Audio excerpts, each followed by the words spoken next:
pa tudi ZZZS se v zadnjem času pojavlja v vlogi aktivnega kupca, pri čemer želijo tudi oni nadzirati produkte, če tako grdo rečem, ki jih v njihovem, ki jih v imenu zavarovanca ZZZS-ja ZZZS plača pri proizvajalcu, če govorim zelo vulgaren jezik iz poslovnega sveta.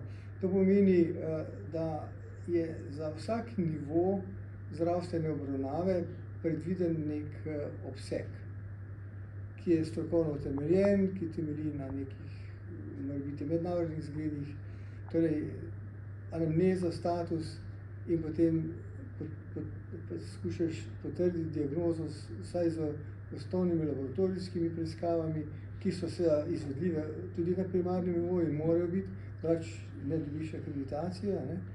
Z slikovnimi preiskavami tudi na primarnem nivoju imamo v zdravstvenih domovih radiološke oddelke oziroma radiologe in skratka,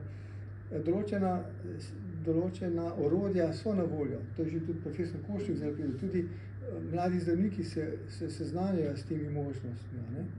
Zdaj treba pa to mašinerijo spraviti nazaj v stari kolotek in ločiti zrno od plev.